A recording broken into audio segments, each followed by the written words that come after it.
Undying symbols of loyalty. These 47 samurai retainers gave their lives to avenge the honor of their lord. Known as the Akogishi, they are still venerated here at Ako for the ultimate sacrifice they made in 1702.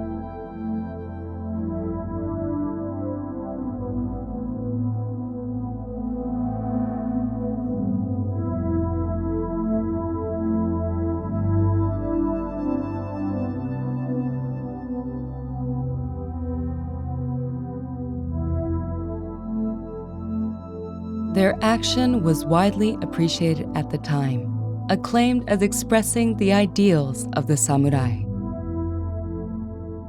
The shogunate prohibited the depiction of actual events in the samurai society, but many plays and images depicted this infamous event, evading censorship by changing the time period and names of the characters. The most famous kabuki play relating the story of the Akogishi is called the Chushingura. This play inspired over 4,000 ukiyo-e woodblock prints. Performed on stage over 7,000 times in various genres, more than 300 years later, the story continues to inspire novelists and movie makers.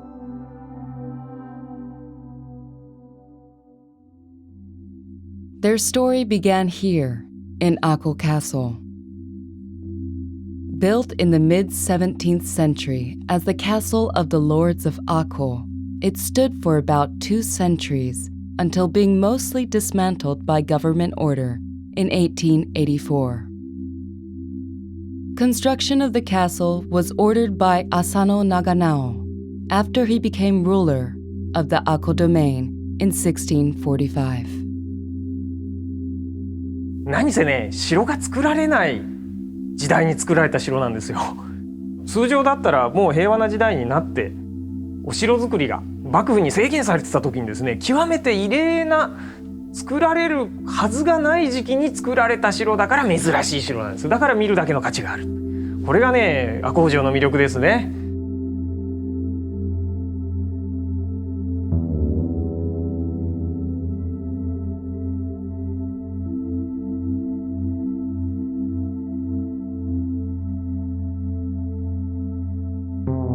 Ako Castle's location on flat land adjoining the coast was naturally protected by mountains, rivers, and the Seto Inland Sea, and the coastal side gave it influence over the sea trade. This castle was built during a long period free from warfare. However, these years of peace saw major developments in the study of warfare, building on the tactics and methods that evolved during the Warring States period. The Koshu School of Military Science pioneered many new approaches to the art of war. This wooden model illustrates some of the ideas of the Koshu School. Kondo Masazumi, Ako Castle's designer, was a retainer of the Asano clan who had been taught by Obata Kagenori, founder of the Koshu School. 赤穂城はですね、非常に珍しい設計なんですね。江戸時代初めの築城科学があるんですよ。甲州流軍学、江戸時代強いので有名だったのは戦国時代の武田信玄勝頼の武田家ですね。でこれ非常にお城作りも戦国時代から発達してました。多分最初で最後の機会じゃないかと。こんな全面的にですよ、お城を自分たちの頭の中で脳内で作った甲州流軍学のお城が本当に目の前に出現するわけですから、どこがその甲州流軍学の技術があるいは工夫が現れてるかっていうのを残ってるお城から我々は見ることができると。非常にユニークな他の城には見られない仕組みや構造がたくさんあるわけです。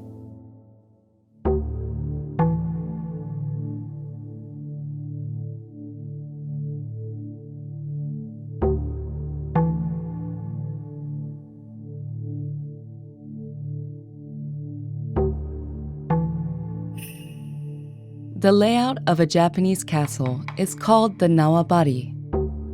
Ako Castle's Nawabari has 3 zones: the inner Honmaru Citadel, the Ninomaru, and the Sannomaru. The Nawabari is made up of an extremely complex arrangement of stone walls. There are a few straight sections and many sharp angles. This is the gate to the Honmaru. In that period, the usual method was for large numbers of attackers to storm gates with battering rams. To make this difficult, the road approaches at an angle. If the attackers succeed in breaching the gate, they find themselves trapped in this killing zone called a Masugata. お城の作り方にはいろいろあるんですけど、まずね、輪っかの中に輪っかを入れていくように輪郭式っていうのがあるんですね。あと定格式って言ってはしご状に、順番に並んでるんですね。一つの三の丸がまずあって、その横にもう一個こう二の丸があって、二の丸を打ち破ると本丸が入るというふうにはしごを登っていくように一個ずつ落としていかなきゃいけないんだけど、これ横から攻められるとですね、横に守るものがあんまりないもんですからちょっと弱いんでね。で、横側は川と海に守られてますから定格式にしてですね。とは言いながら、もし、どっかの外側の廓が破られたとしてもですね、本丸のあたりはこう輪郭式にして丸く囲って四面全体を、堀で囲うという、堀と石垣で囲うという、構造を持ってます。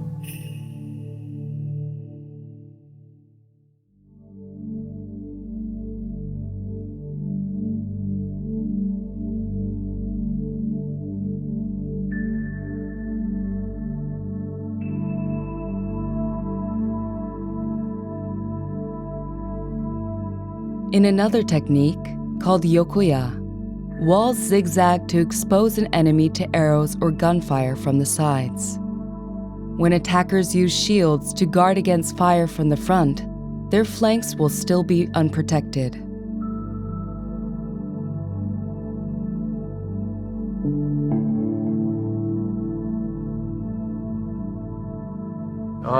もう一つ大事な点がですね、石垣からこう横側に向かって撃つことができるような石垣に出っ張りを作っとくわけですね。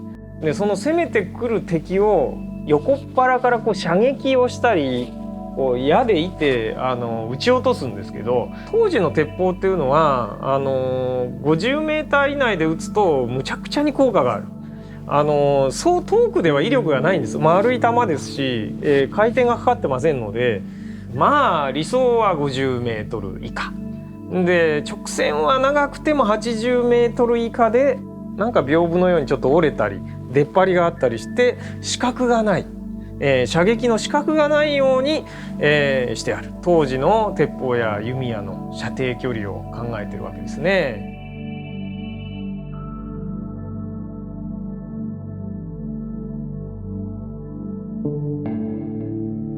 Inside the Honmaru stands the 9.5 meter tall base for Tenshu Main Tower or Dungeon.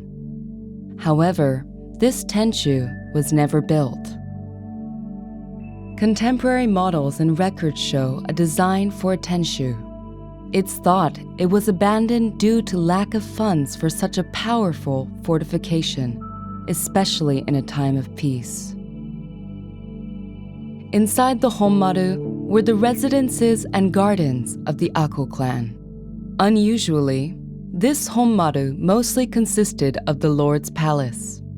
Over 1/3 was covered in buildings, including the Omote for official business, the Nakaoku, the Lord's living quarters, and the Oku for his families. These buildings were dismantled, but now full-scale recreations are being constructed based on old plans and data from excavations. There are gardens in both Honmaru and Ninomaru. The Honmaru garden, laid out for viewing from the residence, has been restored exactly as it was. the Ninomaru Garden was large, occupying about 1/4 of that zone. It is currently being restored based on data from excavations.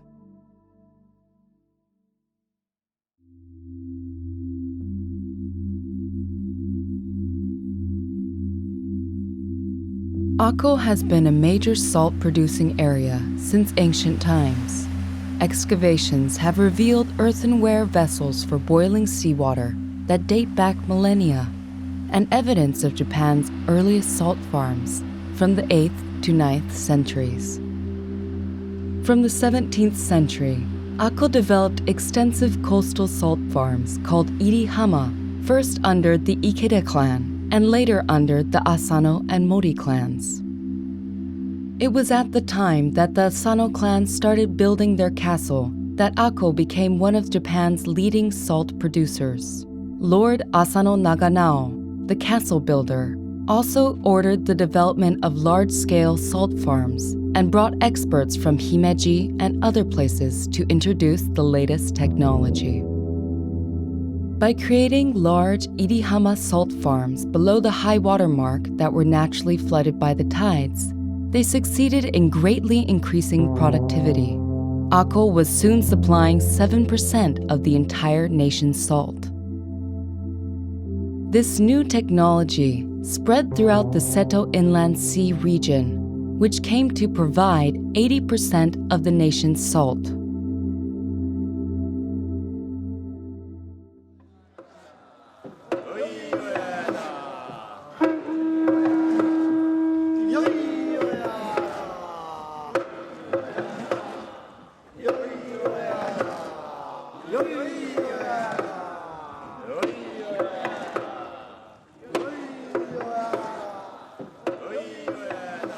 Akko's port of Sakoshi prospered greatly from the salt trade. Salt was shipped from here to Osaka and to the capital of Edo.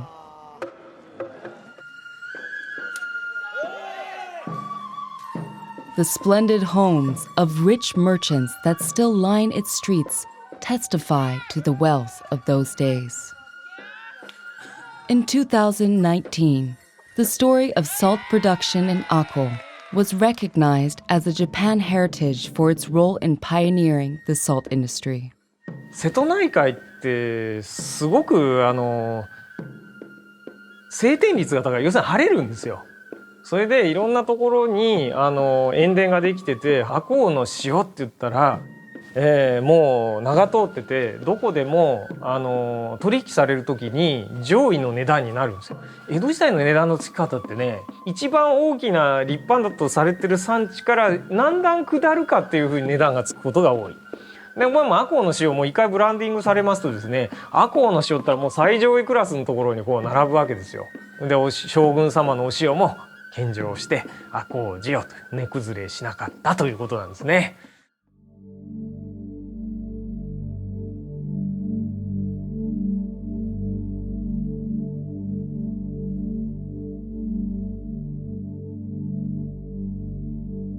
The entire layout of the town was also incorporated into the castle's defenses. Scattered around were numerous spots where defending samurai could be concealed. With sharp turns and constantly varying widths, these streets were designed to absorb an attack and sap an enemy's strength during its advance on the castle. You can still see these features along with many temples and old houses from the period.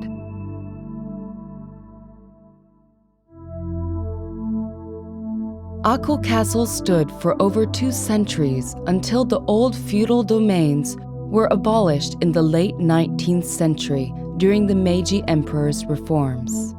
Like most of Japan's castles, it was then largely demolished. However, after it was designated a National Historic Site in 1971, excavation work and building reconstruction began, and the castle is now resuming its original appearance. The story of these loyal retainers, the Akko Gishi, still resonates today as fresh details continue to emerge from research into their castle. Akko Castle, a story that's far from over.